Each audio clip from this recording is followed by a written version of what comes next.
आज आपण अनेक निर्णय घेतले।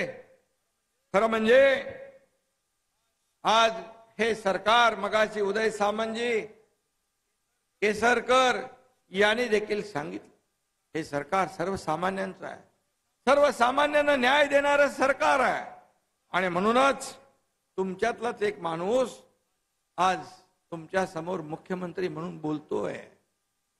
बाळासाहेबांनी देखील त्यांच्या काळामध्ये कार्यकर्त्यांना मोठं केलं, मुख्यमंत्री केलं, मंत्री केलं, परंतु स्वार्थासाठी, महापायी, खुर्चीपायी बाळासाहेबांचे विचार, बाळासाहेबांची भूमिका आणि या राज्यातल्या तमाम जनतेच्या मनातल्या भावनांना मुरड घालून त्यांना टाळून जे काय झालं ते अघटित झालं, ते आपल्या समोर आहे। त्याच्यामध्ये मी जास्त जाऊ इच्छित नाही, परंतु मी आपल्याला एवढंच सांगतो की हा कोकणी माणूस हा बाळासाहेबांशी त्याचं एक अतूट नातं आहे, नाळ जुळलेली आहे, त्याची बांधिलकी आहे शिवसेनेबरोबर आणि धनुष्यबाणाबरोबर। त्यामुळे हा धनुष्यबाण घेऊन हे शिवसैनिक, मगाशी उदय सामंत यांनी उल्लेख केला, हिंदुत्वाच्या शत्रूंचा आणि विघ्न संतोषी मंडळींचा नायनाट केल्याशिवाय राहणार नाहीत, हे मी या ठिकाणी सांगू इच्छितो।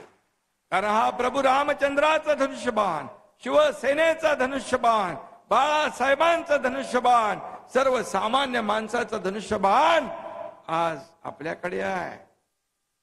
आज खरी शिवसेना आपल्याकडे आहे। आणि म्हणून खोट्याच्या कपाळी गोटा अशी म्हण आहे, ती तुम्ही कोकणी माणसं हे निवडणूक येणाऱ्या खरं करून दाखवल्याशिवाय राहणार नाही। कारण या ठिकाणी विजलेल्या मशालींचा उजेड पडत नाही, हे आपल्या सगळ्यांना माहित आहे, हे आपल्या सगळ्यांना माहित आहे। आणि म्हणून आम्ही सत्तेसाठी नाही, आम्ही विचारांसाठी, आम्ही तत्वाशी लढाई केली।